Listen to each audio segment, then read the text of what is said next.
Today, I got a notification from the Obsidian Media Network, and its title was quite interesting. Why does Tanya TKO still have Kevin Samuels' name in her mouth? Now, before I get in the case of who Tanya TKO is, I want to kind of talk about what I've been seeing when Kevin Samuels was alive and what I've been seeing in times of his death. Now, he's still a highly talked about figure here in the YouTube community, but when Kevin Samuels was alive, there were a myriad of female content creators here on YouTube who called him Kitten Heels, referred to him in very pejorative names or fashions.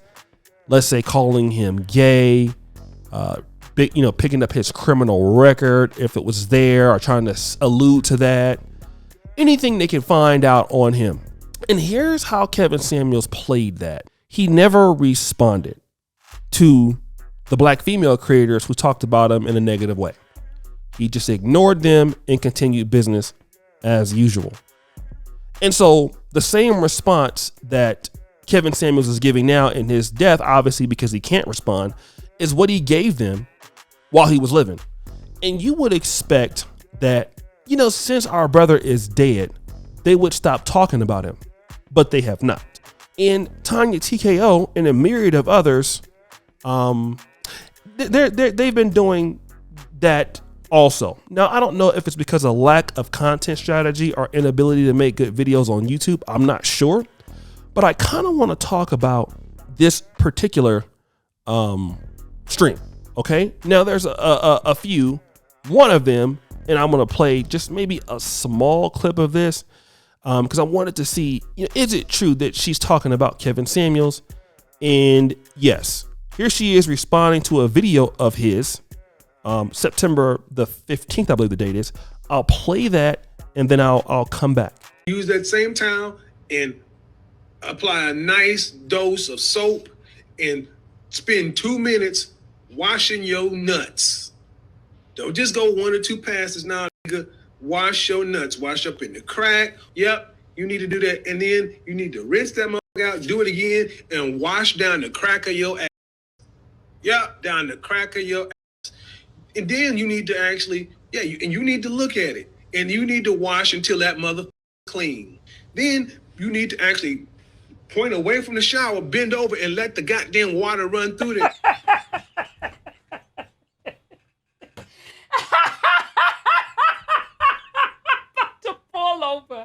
All right, and so you hear the content there. Kevin Samuels tried to help black men wash your what.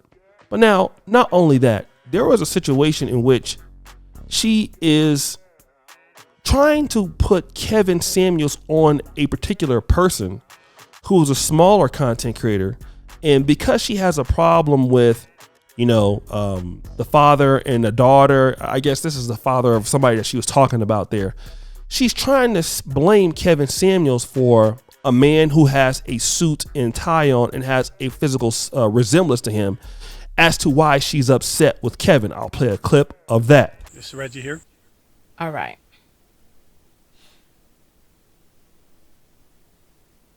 I want you to tell me if you see what I see. Right?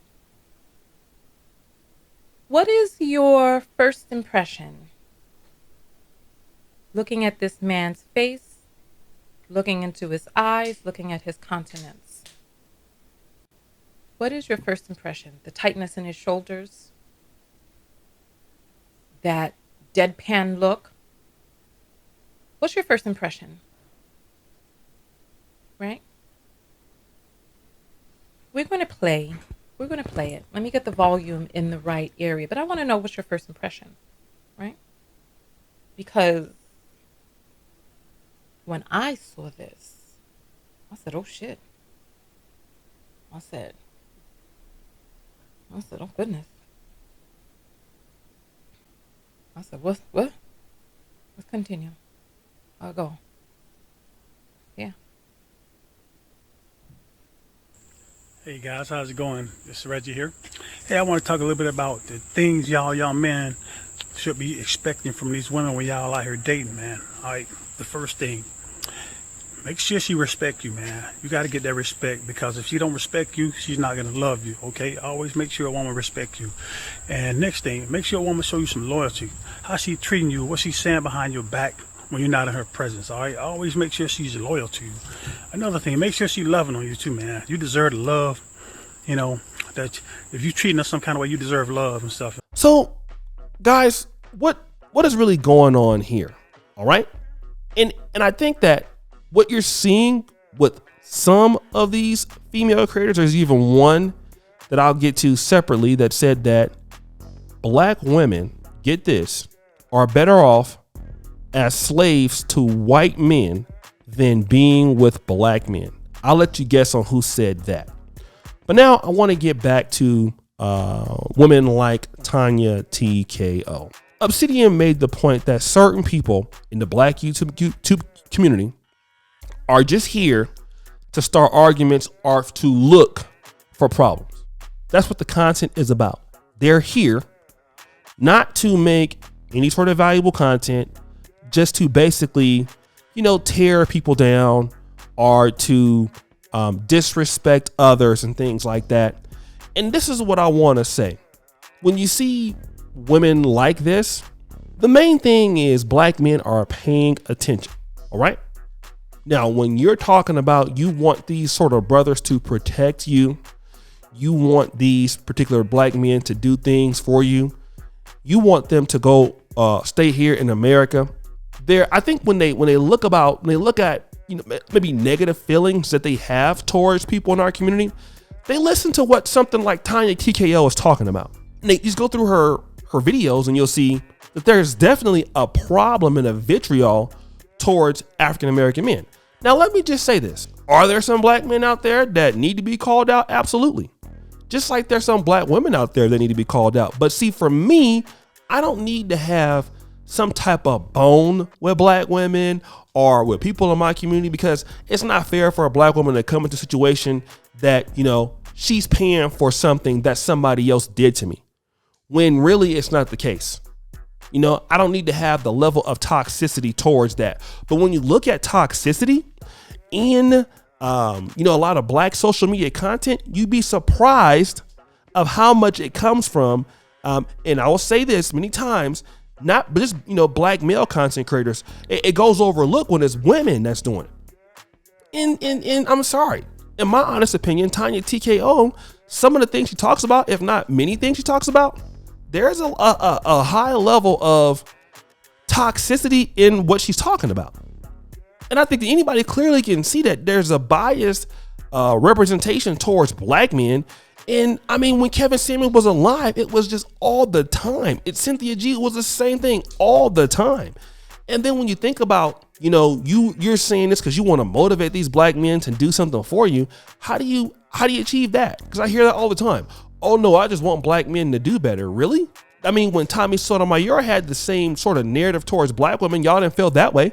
And like I said, if you want to have some sort of debate in black YouTube or come to some kind of agreement, you can't be doing it talking to people as if you don't have any sense. Talking to people in a pejorative fashion. Talking about people like they're crazy. And you see that. A lot of black female creators are still dragging Kevin Samuels in his death. We know what they were saying. Oh, we're glad he's dead.